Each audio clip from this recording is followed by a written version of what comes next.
Hello all, today I'm going to be talking about a new dark comedy drama film called Twinless, which had its premiere at the Sundance Film Festival in 2025 and has received widespread acclaim so far from audiences. I did watch this one at the Melbourne International Film Festival. I'm not sure about the Australian release date yet, hopefully that's soon, and is scheduled to be released in the US on September 5th. This one is written and directed by James Sweeney, who also stars with Dylan O'Brien, so both James and Dylan are the two leads in the film. This one has a very straightforward premise and follows two young and grieving men who form an unlikely friendship through a bereavement support group and explores themes of grief, identity, and the complexity of relationships. When I first saw a still for this movie, I actually thought it was going to be a Sims movie and I got really excited for a second because I would totally watch a Sims movie, but then realized that it's a new drama film starring Dylan O'Brien, and I was like, this looks interesting. And also realized it has queer themes as well, so I was like, a queer film with Dylan O'Brien, I have to check this one out. So there was actually some controversy surrounding this film, which had to be pulled from Sundance's streaming platform due to some of the film's sexually explicit scenes being leaked, and as these scenes weren't mentioned in the synopsis of the film, it did spark further discussion and attention and got even more buzz and excitement surrounding the film because of Dylan O'Brien in these scenes.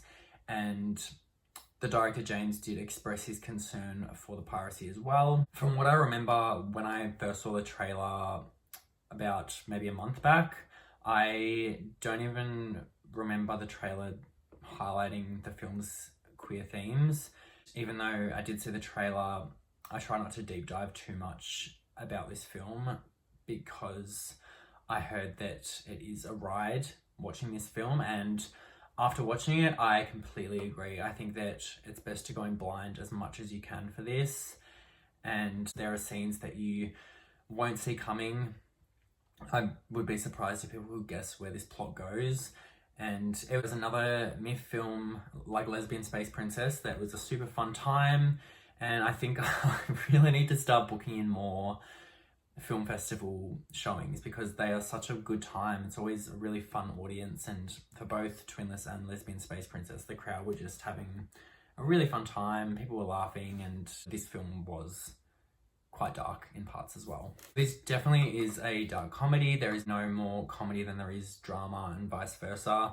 I think it is quite well balanced, and its central themes are human relationships, grief and loneliness, and how all of these can affect people in different ways. And James definitely knows how to balance the two elements of very well-timed comedic moments and some very depressing scenes as well as some really great and captivating monologues from both the two main actors. James is just one talented human being. Like, to be able to write, direct, and star in this film, like, I was blown away by all of it. I think that his acting was really good, and also Dylan O'Brien, you probably will not get another performance of his as good as this one. And some of the scenes, it's definitely the best performance I've seen of his, and I definitely got goosebumps in some of his scenes. I think out of all the films I'll see this year, it will probably be in my top 5 performances. Dylan O'Brien's performance and the way that Dylan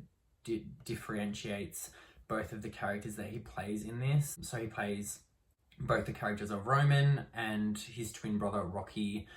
I think it's worth commending alone the difference of both of them and how well he did in both these roles. Another performance that was really great was Aisling Franciosi, I think that's how you pronounce it. And in every scene she was in, I was just thinking, I've seen her before. She's definitely been in a couple movies I've seen. I just couldn't remember what.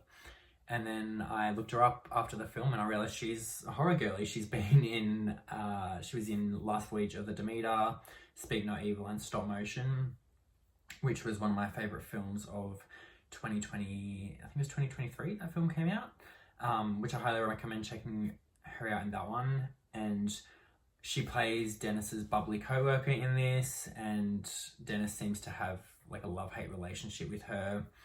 And there was something about her on screen that I just found magnetic. I feel like she'd just be really fun and very enjoyable company in real life. She was just a very positive person, even when she was educating Dennis in one scene about the tannins in tea and how they can stain your teeth. And they were having this little bicker, like a little disagreement about it. But she was educating him not in a demeaning way, but she was just very friendly and kind about it. And I really liked that about her character. In the scenes where her and Dennis seem to be having some altercations, I think that there's always a good reason behind her arguments, and I think that she was just a really nice, fun energy in her character. I thought watching the entire plot of this film and the relationships of the characters unfold and come together really just kept my attention. I thought it was phenomenal, and it's not something I feel like I will need to rewatch anytime soon, but I have been thinking about it a lot since I saw it, and I do think it will be relatable to a lot of people who've experienced grief, loneliness, wanting someone you can't have, or longing for someone and wanting companionship. I think it's sad, funny, moving, hard to look away from. There's scenes in this I found to be very intense. I wouldn't say as well that this is a queer film. It definitely has queer themes in it for sure, and queer characters, but it's not the central plot of the film, and that definitely obviously didn't take any enjoyment away from it. Sort of reminded me of Saltburn in a way, how there was just so much buzz about a new queer film with Jacob Elordi, I remember reading, and it had gay scenes and it's gay themes as well, but it's more of a side part of the film. It's not the central part of the film. So again, I'm not going to spoil anything, but if you want a gay Dylan O'Brien, I don't think you'll be let down in this film. Yeah, better to go in without any spoilers, and I really don't think anyone can guess where this film is going to go. It may be a hit or miss with a lot of people. The direction the film does take, it definitely worked for me and my boyfriend, who also loved it. So go watch it as soon as you can. I would love to hear your thoughts on this film. I think if you're into comedy and drama and Dylan O'Brien, even if you're familiar with James Sweeney's work, I think you should check this one out. It is a really, really good watch, and definitely believe the hype, I think. Let me know your thoughts, and as always, thank you for watching, and I hope to have more of you soon. Thank you.